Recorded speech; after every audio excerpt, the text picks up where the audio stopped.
Hola, buenas tardes. Bueno, pues después de esta presentación que hemos hecho de Carlos Canales Torres, que es un hombre que no hace falta presentarle, basta con decir su nombre, es la escóbula de la brújula. Creo que se pronuncia escóbula, ¿no? Se dice escóbula.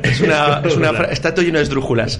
Sí, pues vamos a ver, yo, la verdad, es como si me sentase a tratar de presentar al gran maestro. O sea, yo soy un aprendiz y tengo a mi lado a esa persona que más sabe de todas las cosas que hay que saber para estos temas de la historia. Sobre todo es un hombre que no se cree nada de entrada. O sea, la mayoría de la gente coge la versión oficial, se la lee y ya está. Mientras que Carlos, por norma, dice: esto no puede ser así porque no cuela. Y entonces, pues hemos pensado hacer un programa de qué cosas no cuelan. O sea, qué verdades oficiales hay en la historia de la Segunda Guerra Mundial, el primer programa que vamos a hacer sobre la Segunda Guerra Mundial. ¿Qué cosas no cuelan? Y lo que menos cuela, lo que menos creíble hay, es, francamente, la postura soviética. ¿Por qué hacen los soviéticos lo que hacen? Y entonces le vamos a hacer la pregunta del millón a Carlos Canales. A ver, dime verdades y mentiras de la actuación soviética, tanto política como militar, desde tu punto de vista, y luego vamos desgranando cosas. Bueno, primero, gracias por tus comentarios, porque parece mentira que alguien como tú, al que yo también admiro desde hace muchísimos años y sigo, y tengo todos tus libros y he leído decenas de artículos tuyos, digas eso. Pero bueno, yo creo que tú eres muy parecido a mí en eso, también te planteas las cosas, las preguntas, y las preguntas a veces no tienen las respuestas que los historiadores oficiales dicen. Por empezar, de alguna manera, para la gente joven que no se ha criado como tú y como yo con películas de la Segunda Guerra Mundial anglosajonas, la visión de la Segunda Guerra Mundial es algo ya muy lejano, muy muy lejano. Y sin embargo, para ti y para mí, que nos criamos con películas bélicas de la Segunda Guerra Mundial, principalmente anglosajonas, la visión de la Segunda Guerra Mundial era esa. Es verdad que España, aunque no participó en la guerra, tenía un elemento de matiz que lo hacía ligeramente diferente a lo que hubiera sido el resto del planeta, dominado básicamente por la propaganda, por decirlo entre comillas, occidental, dirigida por el mundo norteamericano y británico. Que es que nuestra participación, aunque escasa y no directa, daba a mucha gente en España una visión ligeramente distinta, prácticamente igual que si hubiéramos sido naciones perdedoras, en ese sentido. Sin embargo, lo que es verdad es que la fuerza de la propaganda y del cine norteamericano principalmente ha elaborado, es unido a la fuerza también que tiene mediática en revistas, historia, libros, una visión de la Segunda Guerra Mundial que no tiene por qué ser estrictamente la realidad, o que tendría enormes matices o puntos de vista muy diferentes si hubiéramos tenido acceso a otras formas de verlo. Vamos a empezar con el tema que, como has comentado, el tema de la Unión Soviética, que a mí me interesaba mucho porque es sobre el que existen más falsedades. Primera cuestión: si se pregunta por ahí genéricamente quién ganó la guerra mundial, mucha gente actualmente te diría que rápidamente que fue decisiva la participación de los Estados Unidos. Sí, lo fue. Pero todas estas cosas hay que matizarlas de una manera diferente, porque realmente el auténtico vencedor, desde el punto de vista del coste humano, de la energía y del esfuerzo en la Segunda Guerra Mundial, es evidente que es la Unión Soviética. Eso no hay duda. Ellos pierden oficialmente entre 22 y 30 millones de personas, que se dice pronto, y son los que hacen el esfuerzo definitivo que les lleva hasta Berlín y acabar la guerra. Pero, a pesar de eso, hay algunos elementos que son muy poco conocidos y que tienen una importancia para mí, pues, definitiva y decisiva en lo que fue el transcurso, no solo de la guerra, sino incluso sus consecuencias.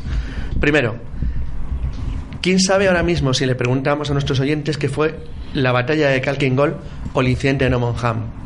Pues probablemente prácticamente nadie. Y sin embargo, Miguel de Rey, que ha escrito conmigo bastante sobre este tema, yo sostenemos hace varios años, como mucha gente, como siempre ha ocurrido en el mundo de la historiografía soviética o rusa, pero nunca en el mundo occidental, que lo que ocurre en los incidentes de Nomonham decide la guerra mundial antes de empezar. Eso, uno. Dos, ataques a países neutrales. ¿Solamente los alemanes atacaban a los países neutrales, a los pobres daneses, a los pobres noruegos, a los pobres holandeses? ¿O los aliados atacaron también países neutrales? Y especialmente los soviéticos. Pues también tocamos ese tema. 3. ¿Por qué la Unión Soviética se obsesiona después del año 39, a pesar de la firma del pacto Ribbentrop-Molotov, es decir, de un pacto con los alemanes, con el Tercer Reich, que teóricamente eran, si no sus aliados, al menos una nación con la que no estaban en una hostilidad abierta, a pesar de las diferencias ideológicas evidentes? ¿Por qué se obsesionan en provocar y agredir a todos sus vecinos, desde el frente sur, es decir, desde la línea sur de Rumania hasta el norte en Finlandia. ¿Por qué esa obsesión? Para ocupar los países bálticos, para atacar a Finlandia, para ocupar la mitad de Polonia, para empujar la frontera en Besarabia o en Bucovina con los rumanos. Y 4. ¿Cómo esos elementos deciden o influyen en la guerra al afectar no en Europa, tanto como se piensa, sino en otro lado del mundo, en Japón? Y dices, bueno, ¿qué tendrá que ver aparentemente esto que estoy contando con la relación con los japoneses? Empecemos por el primero. En 1937, cuando Japón entra en guerra con los chinos, en el 31 había ocupado ya Manchuria, pero era una agresividad y una agresión permanente y constante contra China. El ejército más poderoso de Japón, el ejército de Kwantung, el ejército que combatía contra China, va convenciendo lentamente al Estado Mayor Imperial en Tokio de que la gran necesidad japonesa, la debilidad japonesa, que es la necesidad de materias primas que le permitan convertirse de verdad en una superpotencia autónoma y actuar conforme a sus criterios sin depender de terceros países que le suministren las materias primas que necesita para el movimiento de su industria y el mantenimiento de su economía, va ideando una alternativa de futuro que permita a Japón salir de esa posición. Japón sabe que una guerra con China se puede alargar durante generaciones, sabe que es prácticamente imposible, porque no son idiotas, vencer una nación como China fácilmente, porque es el país más poblado del mundo y porque las extensiones son gigantescas, y que eso va a exigir el consumo de cuantías cada vez mayores de materia prima de todo tipo que van a tener que sacar de algún lugar. Bueno, pues el ejército de Kwantung intenta convencer, como he dicho, al Estado Mayor Imperial de que el destino les va a empujar a buscar ese tipo de materias que necesitan en Siberia.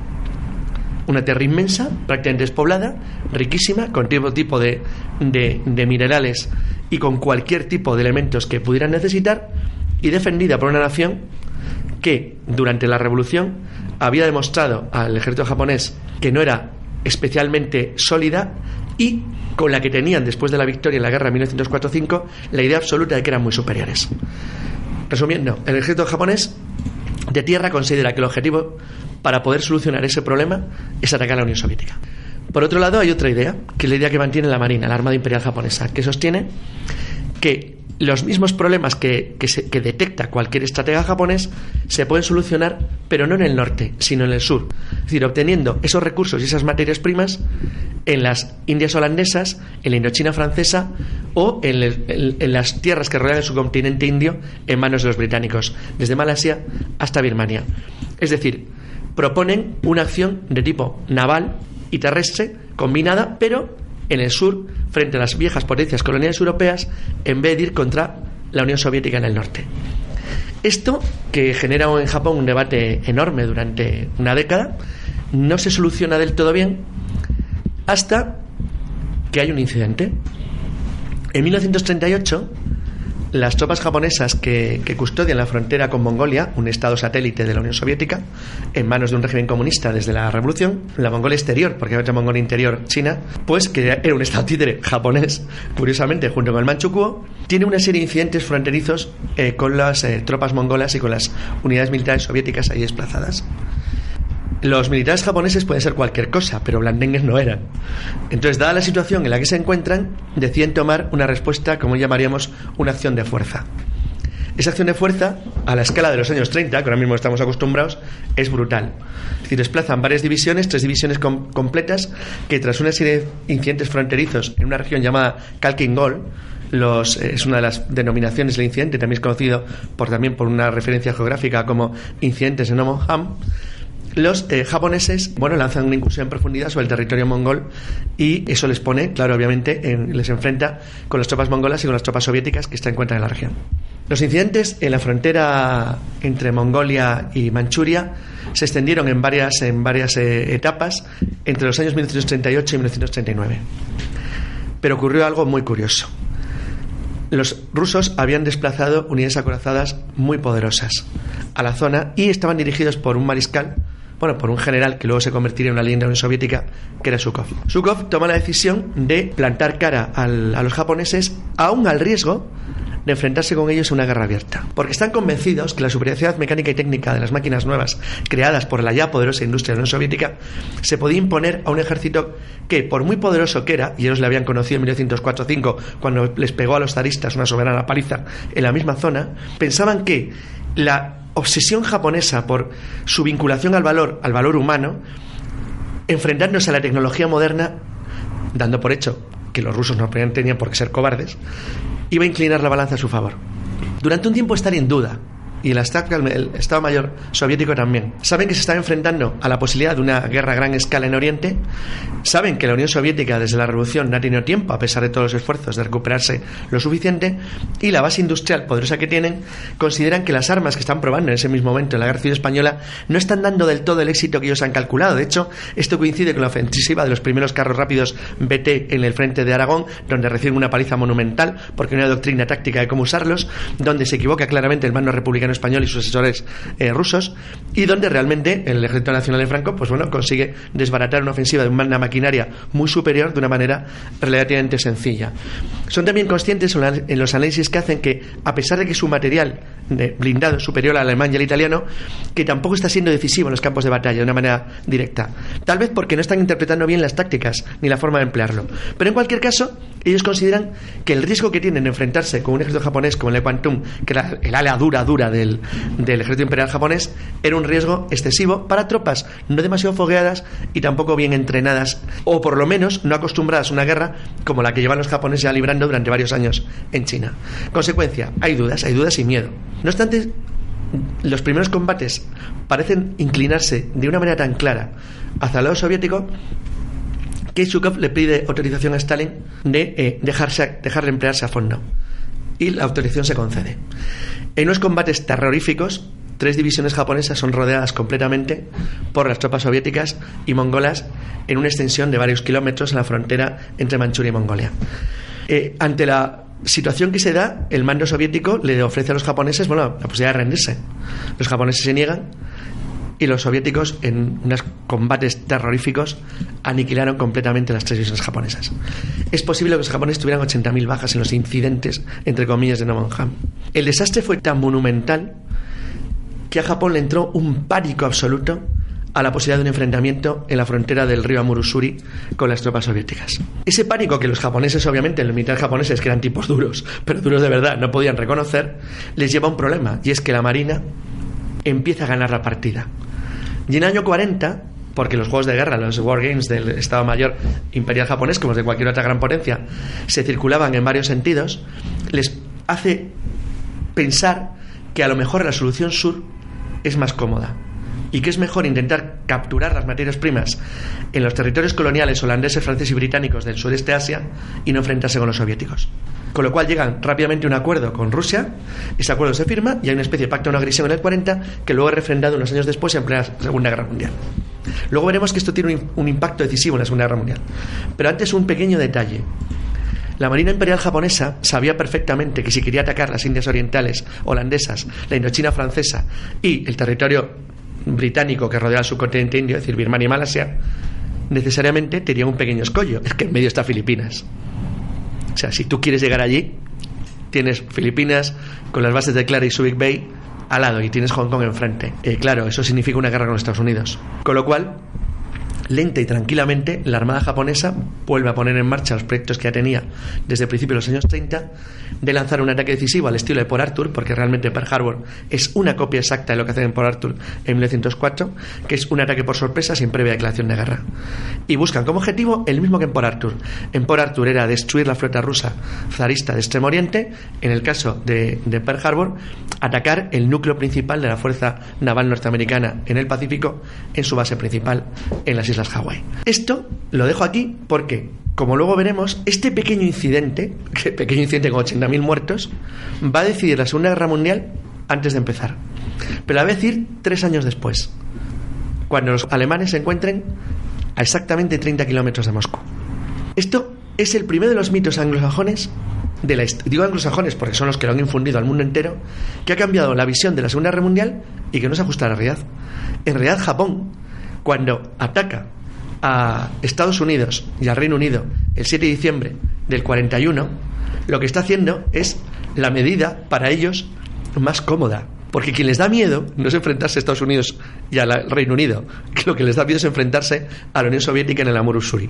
Entonces, como no se atreven a ir ahí, van al sur, Lo cual, desde el punto de vista de cualquier estratega, es un disparate total. Es decir, porque ponerte en guerra de golpe con la segunda nación mayor, tercera nación en extensión del mundo, que es Estados Unidos, estándolo con la primera, es decir, con la segunda, estando también con la tercera, que es China, añadiendo a la cuarta, que era Canadá, bueno, es la segunda en extensión, y luego además Australia, pues hombre, un país como Japón en guerra con 4 de las 5 naciones más grandes del mundo en extensión, es como intentar abarcar demasiado. Pero el hecho cierto es que decidieron enfrentarse con la flota americana o británica antes de arriesgarse a la solución norte. Dejo esto aquí porque en el mismo tiempo que se están produciendo los incidentes de No Man Han y de Khalkhin Gol, en el otro lado del mundo, la Unión Soviética, que ha llegado a un acuerdo con Alemania, el pacto Ribbentrop-Molotov, se encuentra con que su situación, si entra en guerra con quien acaba de firmar un pacto, porque el pacto Ribbentrop-Molotov, esos pactos que se firman entre los jugadores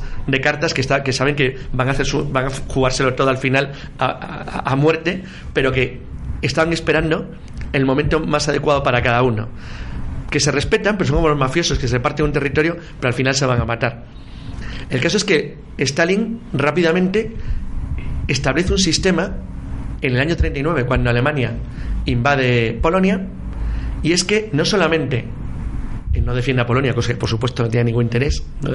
Además ellos tenían desde el incumplimiento por parte de Polonia de la línea Curzon que proponen los británicos en los años 20, los soviéticos siempre quisieron hacer la política rusa, es decir, recuperar la parte oriental de Bielorrusia occidental de Bielorrusia que ellos entendían que era suya, y empujar la frontera hacia el oeste.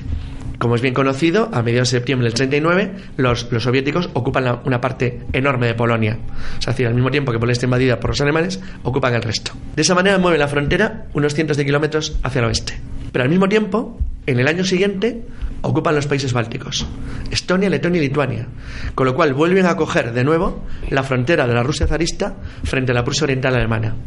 A continuación, le obligan a Rumania a cederle, bajo el uso de una invasión, Moldavia, la Besarabia y Bucovina, y al mismo tiempo poco después invaden Finlandia, que es la única nación que se niega a transigir con ellos. No hace falta aquí contar las historias del desastroso ejemplo de lo que les pasó a los rusos en Finlandia, pero aunque es verdad que tuvieron unas pérdidas demoledoras y fue un fracaso desde el punto de vista táctico, estratégico y militar, el objetivo final, que era el que buscaban, lo consiguen, y es que desplazan la frontera al norte hasta Viipuri, con lo cual aleja la frontera enormemente de Leningrado, y en la zona central consiguen proteger las minas al norte, es decir, el puerto que tienen en el Mar Blanco, en Murmansk, y alejar la frontera al máximo posible de que les cortaran en dos la vía férrea que desde allí va hasta Moscú. Bueno, dices, ¿y por qué hacen esto? ¿Por qué la Unión Soviética hace este movimiento aparentemente tan absurdo? Es decir, o tan agresivo, que le puede llevar una guerra incluso contra las naciones occidentales, que hay un momento durante la guerra con Finlandia que están a punto de intervenir a ayudar a los finlandeses, es decir, tanto británicos como franceses. Es decir, ¿por qué se arriesgan a tanto? Se arriesgan porque son conscientes de que lo que les puede ocurrir si no hacen eso es que cuando llegue la guerra esperada en algún momento del futuro contra la Alemania nazi, se encuentra en una situación muy desfavorable. Dan por hecho que se va a encontrar en una situación mala, con lo cual lo que intentan es crearse un colchón de protección de unos 300 kilómetros en toda la línea de frente, desde Rumania hasta el mar Blanco, y lo logran a base de presión, fuerza y guerra. Entonces hay mucha gente que dice, ¡joder, qué desastre los rusos, qué inútiles, qué incompetentes, qué tortazo reciben en Finlandia, para qué poco beneficio, de beneficio nada! Consiguen en solamente un año y pico mover las fronteras y hacerse un colchón de seguridad que, repito, en el futuro les va a salvar la vida, porque los alemanes se quedaron a 30 kilómetros de Moscú. Si ese movimiento no se hubiera hecho, hubiera sobrepasado, si lo dejamos en un equilibrio, hubieran sobrepasado a Moscú por 300 kilómetros, hubieran llegado a los Urales. Es decir, esa cuestión que casi nadie se da cuenta es un movimiento estratégico genial, que consiste en reproducir la política zarista desde la época de Isabel, en el siglo XVIII, cuando se enfrenta en la Guerra de los 7 años con Federico el Grande. Es decir, mantener a los prusianos, a los alemanes, lo más lejos posible de las llanuras centrales rusas, al otro de los pantanos del Pripet, al otro de los bosques de Bielorrusia, y lo más lejos posible de las llanuras limpias, de la zona en la que van a alcanzar con facilidad a Moscú. No se trata de reproducir la estrategia de Napoleón, que no era una estrategia suicida y que no iba a ningún lado. Ellos temían más la de Carlos de Suecia o la de Federico el Grande, que bueno, nunca invadió Rusia, pero que le consideraron un tipo mucho más peligroso. Napoleón lo que hace es un ataque realmente suicida y demencial.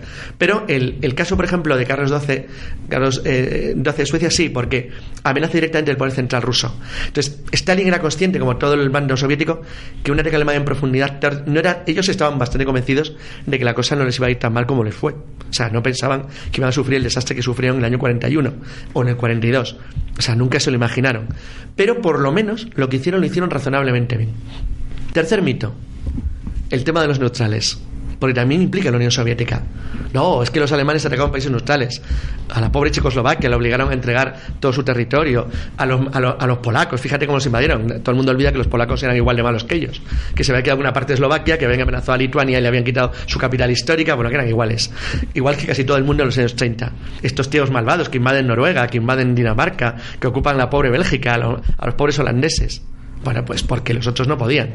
Pero cuando empieza la guerra, los ingleses no tienen el más mínimo reparo en hundir la flota francesa en Merselkevir cuando tienen la más mínima sospecha de que la flota de sus aliados se puede unir a Alemania.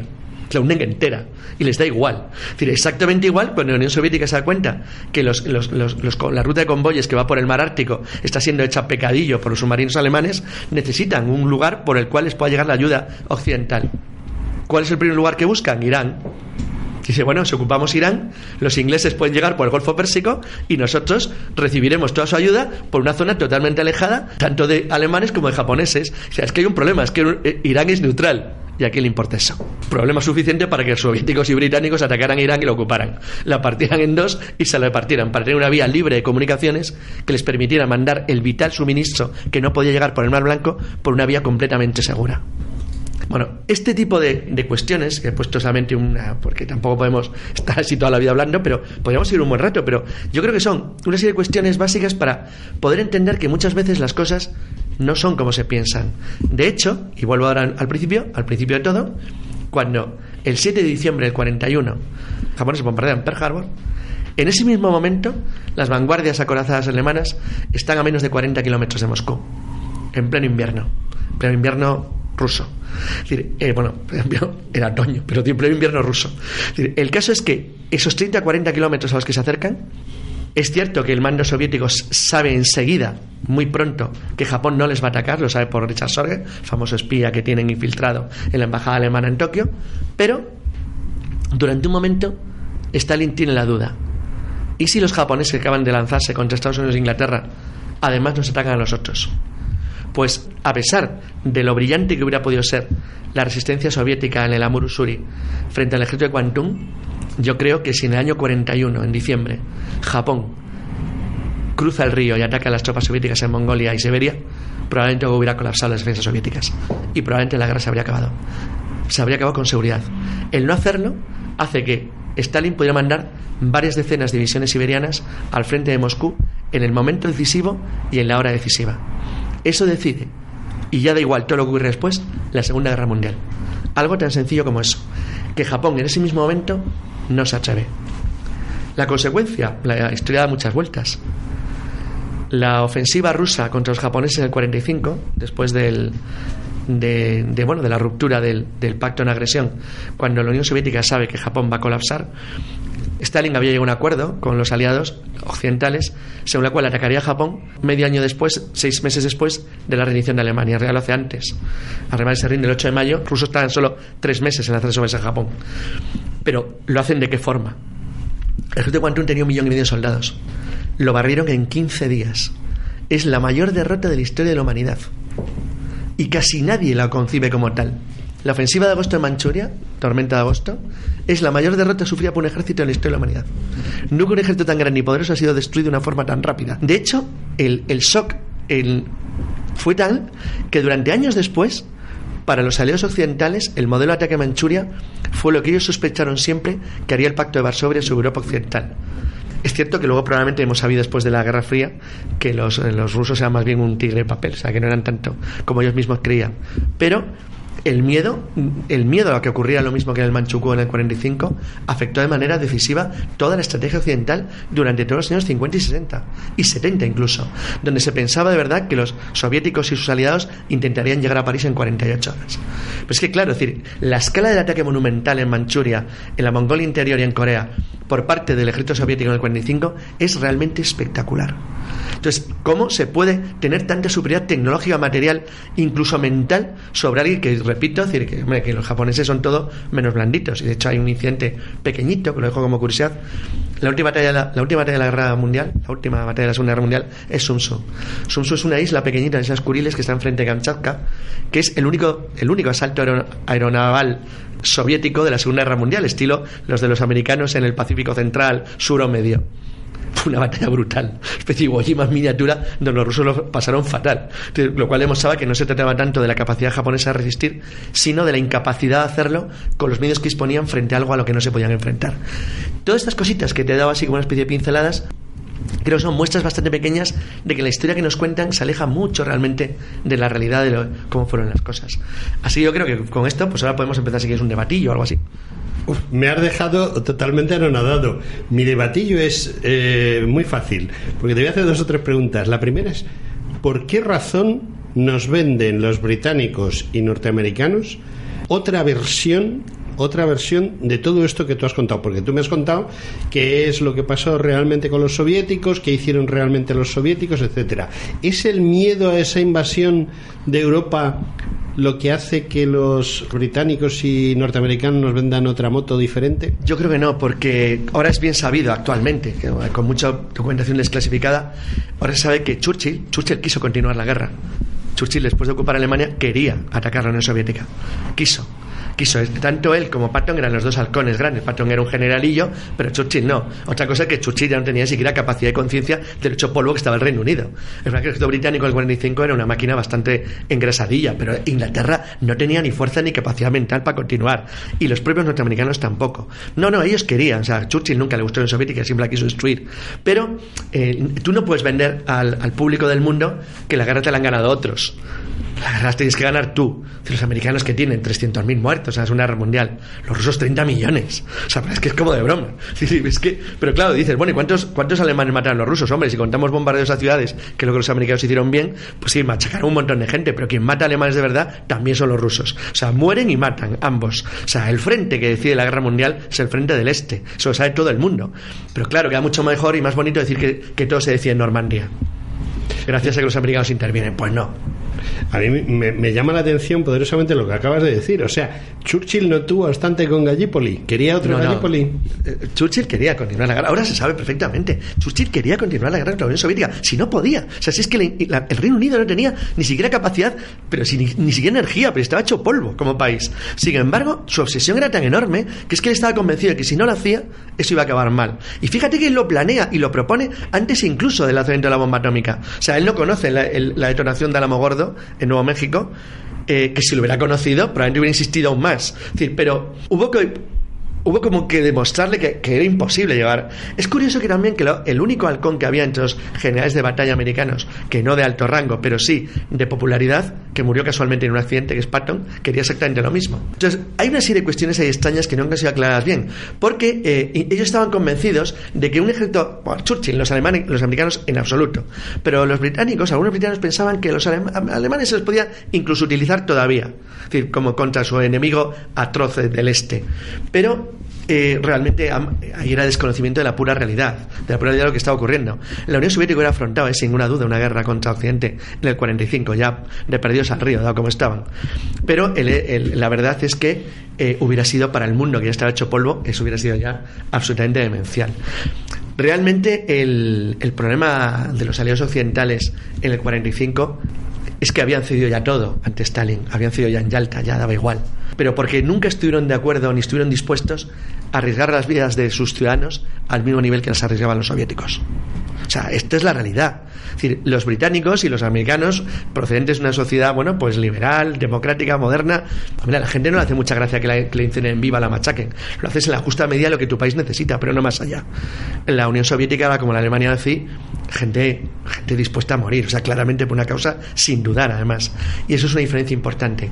Lo que sí les llama la atención, y eso sí que es verdad que influye en la estrategia de la Guerra Fría, es que ahora sabemos también que probablemente era un error, era una sobrevaloración del enemigo, pero es cierto que se quedan muy impactados por la destrucción del ejército de Kwantung por los soviéticos en agosto del 45. O sea, los americanos y los ingleses no se creen que la Unión Soviética vaya a aplastar un ejército de 1,5 millones de soldados en 9 días. Es que lo hacen polvo, y sobre todo una extensión tan gigantesca de espacio. O sea, es que es un espacio abrumador, es como media Europa. Entonces dices, bueno, pero ¿cómo es posible? Entonces, realmente ellos, que han sufrido la resistencia feroz y fanática de los japoneses en toda la cadena de islas del Pacífico, los británicos en Birmania, es decir, no se esperan eso. Pero bueno, ¿pero qué han hecho? Claro, es que se encuentran en un escenario donde entra en juego otro tipo de guerra, la guerra mecanizada masiva, algo que no se puede llevar adelante en las islitas del Pacífico.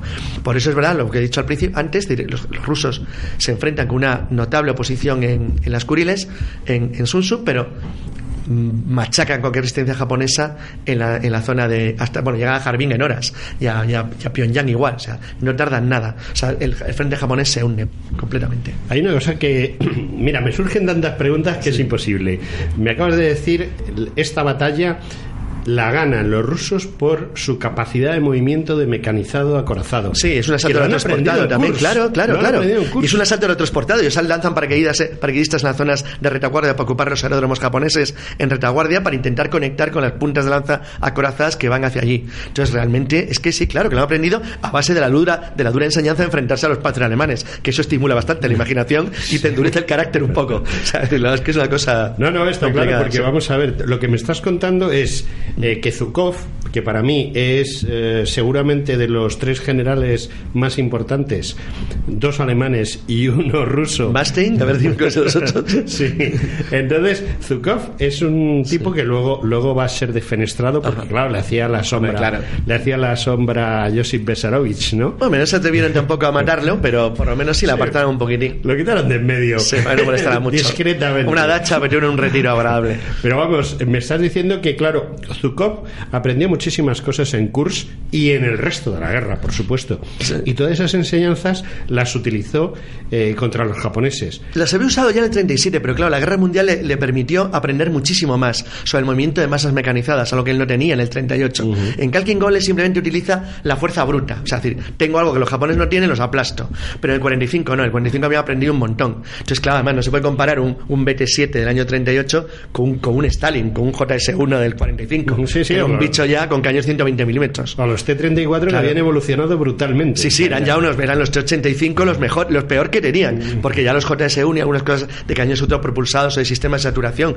como órganos de Stalin, eran cosas que no se tenían en el 38, pero sí se tenía en el 45. Y luego la doctrina que copian de los alemanes, porque los rusos durante la Guerra Mundial son un puñetero desastre, sus acciones eso está claro, no tienen ni idea de nada. No, y sus acciones aprenden a base de muertos y de víctimas y de bajas. 30 millones. Claro, con 30 milloncitos pues vas aprendiendo. Pero es verdad que los asaltos aerotransportados soviéticos en Manchuria son espectaculares. Es que les salen a la perfección. Toman los aeródromos en retaguardia a cientos o miles de kilómetros, a más de 1000 kilómetros de la frontera en algunos casos, para esperar desde allí a que lleguen sus tropas acorazadas. Se apoderan de puentes, de nudos de comunicaciones. Lo hacen espectacularmente bien.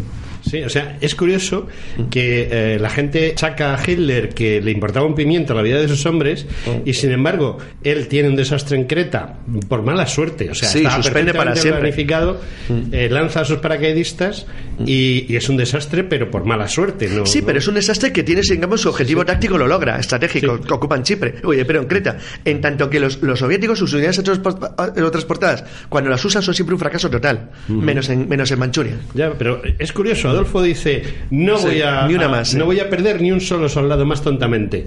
A los rusos eso les importa, da igual, les da igual. Ellos lanzan los paracaidistas y alegría, ¿no? Sí. Y bueno, aparte de eso, que como han aprendido los alemanes mucho, sí, es una escuela dura. Es una 4 años recibiendo tortas, eso te estimula bastante. Aprendes bastante.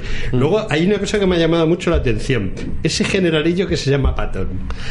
Sí, porque era un general, al fin y al cabo no era Eisenhower, no era el jefe del alto mando occidental. Sin embargo, es que ahí entra un factor occidental muy interesante, que es la publicidad y la propaganda. Es algo muy americano. Es decir, todo el mundo le preguntas a un general del Pacífico y todo el mundo te cita a MacArthur, pero que no era el jefe. Pero da igual, porque MacArthur era el que decía las frases en el momento, el que le gustaba la prensa por sus gafas Ray-Ban, el que decía volveremos, es decir, el que les molaba. Con Patton hace lo mismo, le convierte en una figura, una estrella mediática, que es algo que realmente se aleja mucho de lo que es realmente la verdadera y oscura función que tiene un ejército en una guerra. Pero bueno, dentro del punto de vista de la publicidad y de la propaganda, eso también tiene su importancia. Patton era un tío muy agresivo. Patton sí que quería la guerra de la Unión Soviética, pero estaba convencido de que tarde o temprano Occidente y la Unión Soviética iban a chocar. Entonces él lo que quería es anticiparse a ello, es decir, ¿para qué vamos a estar preparándonos para una guerra más si podemos acabar ya con la que estamos? Es un tema brutal si lo piensas fríamente, pero desde el punto de vista incluso humano, no tan errado ni tan erróneo. O sea, yo creo que el mundo se libró de una tercera guerra mundial de pura chiripa. Y tú y yo hemos sido jovencitos en la Guerra Fría, tuvimos una suerte que no es normal. Y ahora que se empiezan a saber cosas, hemos estado, pero a esto varias veces, de acabar todos hechos picadillo. De todas maneras, te voy a decir una cosa. Yo he estado viviendo en Kirguistán, sí, en la República Kirguisa de la Unión Soviética. He estado en Kazajstán, sí, he estado en Uzbekistán y en Turkmenistán. Todo ello en repúblicas soviéticas. Y toda esa propaganda que yo absorbí durante la Guerra Fría, o sea, durante los años 70 básicamente, yo absorbí mucha idea de la poderosa Unión Soviética. Cuando yo luego he estado... Cuando ves la realidad, claro. Sí. Yo he estado en bases tanto navales como aéreas como terrestres del ejército soviético en Asia, y cuando he visto cómo funcionaba el tema, lo primero que aprendí es la palabra mantenimiento no existe en ruso. Pero claro, es que todos sabemos perfectamente que para la OTAN era muy importante también intentar demostrar que la aureola de invencibilidad soviética, los buenos que eran, les estaban hundiendo económicamente. Sabían que eran cuatro pirados que no tenían ninguna posibilidad. Y todo el mundo sabe perfectamente y se ha visto que los conflictos que la Rusia actual se ha metido tras el desmoronamiento de la Unión Soviética lo pasan fatal. O sea, si no consiguen acabar ni con Chechenia, o sea, es decir, son un desastre, o sea, absoluto. Y es verdad que probablemente en la época del Pacto de Varsovia eran muy parecidos, pero nunca se supo, con lo cual ellos podían vender esa... Pero los americanos tendrían que saberlo. O sea, yo creo que sinceramente esto es difícil. La moto y yo creo que sinceramente, yo lo he pensado mucho si lo sabían o no. Yo creo que algunos se llegó a autoconvencer de que eran realmente poderosos, pero en el fondo sabían que no era cierto. O sea, es decir, otra cosa es que políticamente Estados Unidos fue muy torpe. Es decir, Vietnam es una guerra delirante. O sea, los americanos no es que no pierdan ninguna batalla, es que no pierden ningún combate. O sea, es que, pero además los resultados de las bajas enemigas eran demoledores. O sea, es que en la guerra de Corea, que queda en un empate más o menos técnico, dice, hombre, es que la ONU y los americanos perdieron 30.000 hombres, sí, pero es que los chinos y norcoreanos 1 millón. Dices, bueno, es que eran esos equilibrios. Mira, estamos hablando de eso, Vietnam. Los americanos querían poner en el grupo de banderas que había allí la española. Sí, siempre les dijo, ¿para qué si la vais a perder? Pero por un tema político, efectivamente. Es decir, pero es que era una cosa absurda. O sea, si lo piensas, dices, bueno, tuvieron 54.000 muertos. Joder, sí, pero los vietnamitas 3 millones. Pero es que claro, es que es todo igual. Pero es que luego en la guerra del Golfo tienen 16 en la primera y los otros 250.000. Es que es todo igual. O sea, es que se trata de unos equilibrios absolutamente delirantes. Te quería hacer 2 preguntas muy rápido porque el reloj corre. Una es Churchill ha sido siempre acusado de haber dejado abandonado a sus aliados en manos de los soviéticos. Y sabes a lo que me refiero, a Polonia. Sí. Creo que me has dado la explicación hace un momento. ¿Es esa o hay más cosas que justifiquen abandonar a los polacos de mala manera? A ver, yo creo que Churchill cuando abandona no solo a los polacos sino todo el este de Europa, porque es él el que cede, porque los americanos es que no hacen nada, o sea, realmente no hacen nada. Entonces es Churchill que se da cuenta que acaban de regalarle a Stalin medio Europa. Pero es que la alternativa a no hacerlo era implicar al Reino Unido en una guerra, una escala que él, yo creo que era consciente que el Reino Unido no podía aguantar. O sea, el Reino Unido para mí combate mejor en la Segunda Guerra Mundial que la primera, sinceramente. No lo hacen del todo mal. No hacen del todo mal para la cantidad de dificultades a las que se enfrentan. Sí, Market Garden es un ejemplo. Sí, desastre, sí, pero bueno, pero también hay que tener en cuenta que no son militares fanáticos, es otro rollo el que juegan ellos, y sin embargo, bueno, no lo hacen del todo mal para a pesar de las palizas que reciben, como en Singapur, que es monumental, es decir, cómo pierden todo el oeste de Asia, es decir, lo pasan fatal. O sea, en Europa están recibiendo tortas, menos mal que tenían una parte con los italianos que les iba un poco mejor, pero que también era más fácil. Pero en el resto hay que reconocer que lo pasan mal. Y en el fondo, en el 43, Churchill ya era consciente de que su país no se podía permitir el esfuerzo que le exigiría el tener que decirle a Stalin, no, tú no pasas las fronteras del año 39, por poner ejemplo. No iba a colar. Y Stalin había decidido ya claramente, dado que yo estoy perdiendo gente a un ritmo como 1000 por cada uno tuyo, pues mira, que son los míos los que se mueren, así que vamos a llegar hasta donde quedamos nosotros.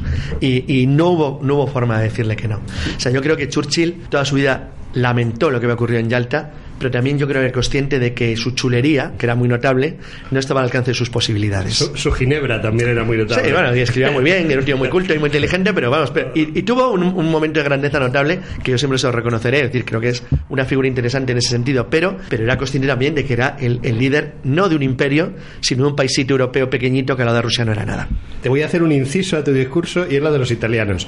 No han cambiado. Te puedo asegurar que no han cambiado, porque puedo contar una anécdota de Italia que no tiene que ver, que es muy divertida, que me enteré hace poco, que es muy, muy curiosa. Cuando estábamos escribiendo Miguel del Rey y yo el libro sobre Afrika Korps, vimos una anécdota que a mí me llamó mucha atención. Cuando Italia le declara la guerra a Francia y al Reino Unido en junio del 40, pues en el mismo momento que llega la declaración de guerra a Egipto, una unidad de húsares acorazados británica parte con sus vehículos y hace una incursión en el territorio de Libia. Entonces sorprende una columna de camiones italianos con las luces encendidas por la carretera, hacen 3 disparos, los italianos se rinden y los cogen a todos. Entonces, claro, los ingleses no entienden nada.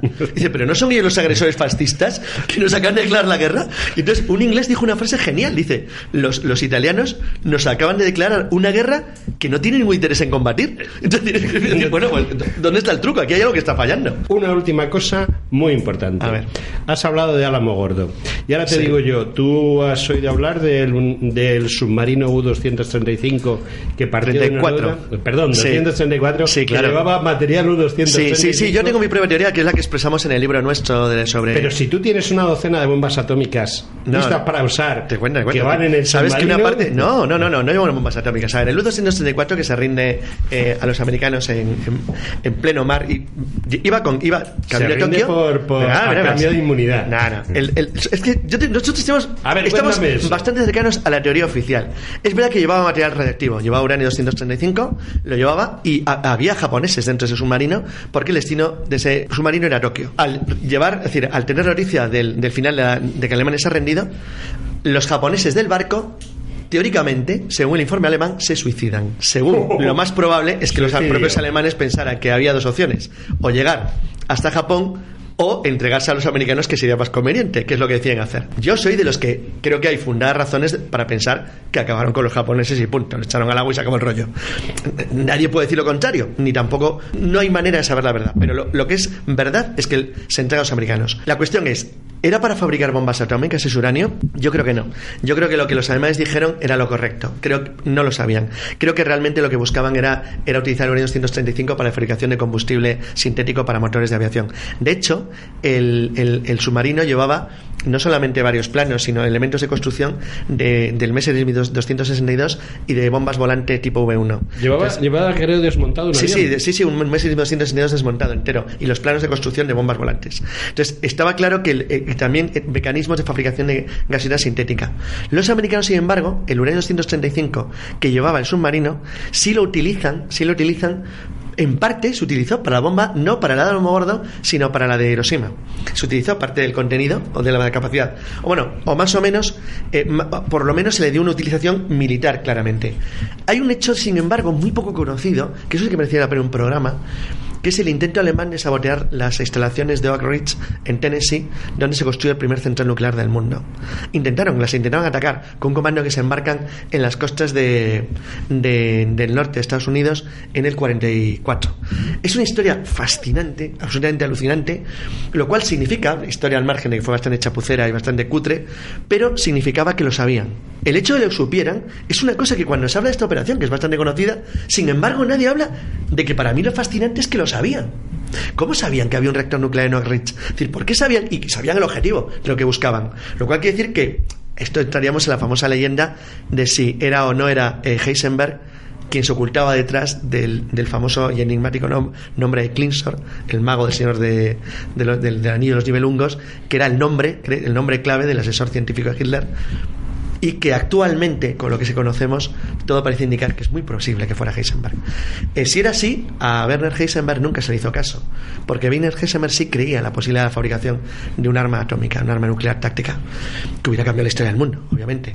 Pero esos indicios se aproximan, fíjate cómo estamos desviando del tema, por la famosa conversación que Heisenberg tiene con Niels Bohr en Copenhague, que hace que nada más acabar la conversación, Bohr coge y se vaya a Suecia y escape, y se une a los americanos para intentar formar parte luego del grupo de científicos que lleva adelante la primera bomba atómica.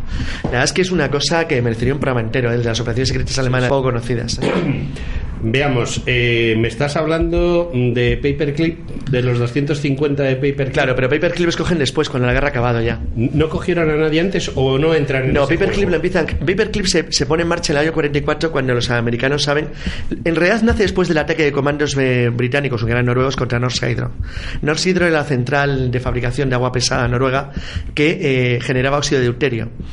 Los americanos y los ingleses sabían desde el año 41 que el Instituto Kaiser Wilhelm había conseguido avanzar mucho en lo que podía ser el camino, una bomba atómica de uso militar, una bomba táctica, y que los alemanes estaban utilizando óxido de deuterio para generar, para intentar la fisión atómica. Los americanos curiosamente usaron grafitos, usaron un camino diferente, pero la obsesión británica era destruir como fuera la única planta de fabricación de agua pesada que había en el mundo, que estaba en Noruega. Entonces, después de la destrucción en Norsk Hydro por un comando, el famoso ataque de Telemark, es verdad que los británicos y los americanos se dan cuenta de que es vital para ellos la captura, antes que los soviéticos, al final de la guerra, de todo científico humano, el material humano y el material físico que pudieran encontrar. Yo creo que merecería la pena dedicarle, si quieres, un día, un programita entero a Paperclip. ¿Qué le parece a Paperclip y las operaciones secretas alemanas? Dedicarle un programa entero, que sería mucho mejor. Sí. Bueno, pues... Te lo propongo porque nos hemos alejado tanto de los me lo rusos. Propones y es que lo vas a tener que hacer. Más preguntas. Nos desviamos, pero es que sacas temas muy, muy interesantes, sí, que podemos ampliar otro día. Vale. Los famosos accidentes en los que se muere la gente. Patton. Sí, ¿por qué se muere en un accidente? No es el único, hay varios. Eso tenemos que hacer una lista. Sí, hay varios accidentes muy sospechosos. Tanto en el bando aliado occidental, como en el alemán, como en el soviético. En los tres, lo último que te pregunto. Hay cosas que salen bien en la vida. Cosas que salen bien. También las que salen mal. La mayoría suelen salir mal. Hay una cosa que salió mal. Vamos a ver, Yamamoto planea el ataque a Pearl Harbor. Sí. El ataque pretende destruir la flota del Pacífico y curiosamente... Los portaaviones no están. Exactamente. Claro, vamos a ver ya esto. Ya sabías la pregunta. Claro, la sé porque cuando escribí sobre esto por primera vez, yo me basaba en una historia, fíjate, en los tiempos en los que yo investigaba cosas raras. ¿Tú sabes cuando la primera vez que alguien habla de un ataque aeronaval contra Pearl Harbor, aéreo, es un libro de 1914, alucina, que se llama Más allá del espectro? Entonces, el autor del libro es famoso porque tenía un libro en el que adivina completamente lo que ocurre al Titanic, con una serie de coincidencias realmente asombrosas de las que podríamos tratar un día. Es un caso rarísimo. Entonces, en Más allá del espectro, no es el primero que aventura una guerra entre Estados Unidos y Japón. El primer escritor que lo hace es Jack London. Sin embargo, el primero que aventura un ataque a Pearl Harbor es él, cuando los aviones estaban en fase embrionaria. Desde 1930 Pearl Harbor era el objetivo de la flota imperial japonesa, porque ya he dicho que reproducen por Arthur, hacen lo mismo. Pero es verdad que lo de los portaaviones, aunque parezca extraño ahora, ninguno de los dos bandos consideraba que fueran decisivos, ni americanos ni japoneses. Se lo encuentran durante la guerra, cuando se dan cuenta que son el elemento decisivo, sobre todo a partir de la batalla del Mar del Coral, cuando por primera vez en la historia, por primera vez, dos flotas combaten sin verse. Es la primera vez que ocurre.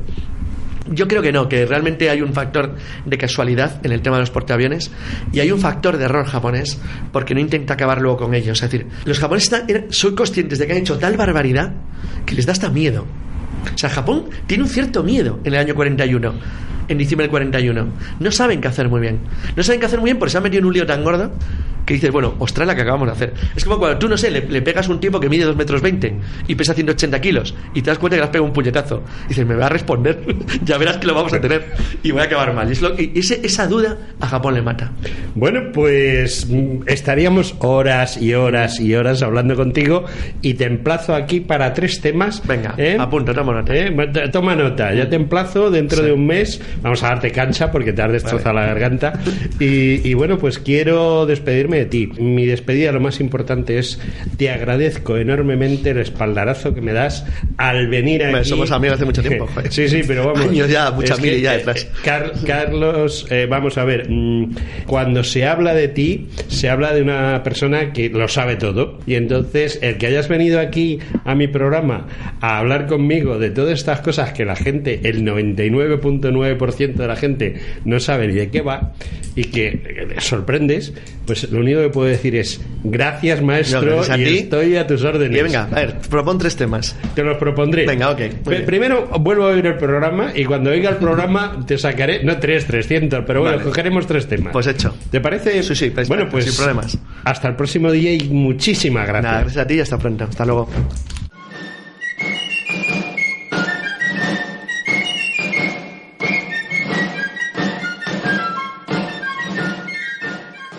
Bueno, pues después de la exhaustiva entrevista que hemos empezado hablando de algo tan importante como quién y por qué ganó la Segunda Guerra Mundial, y al final nos hemos ido desviando en pequeños temas relacionados con el último año, bueno, con toda la guerra, con todo lo que fue la Segunda Guerra Mundial, pero en especial con el último año, hemos emplazado a nuestro querido amigo Carlos Canales a que vuelva otro día, y él se ha comprometido a volver a hablar de 3 temas que ya os adelantamos. Uno es la operación Paperclip, operación que hicieron los norteamericanos para extraer a 250 cerebros de entre los mejores de los alemanes para evitar que cayeran en manos soviéticas.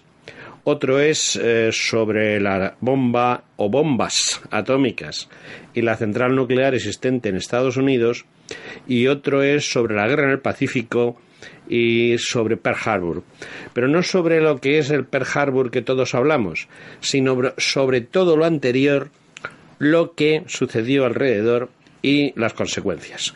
De modo que adelante con todo este tema que veremos en próximos programas.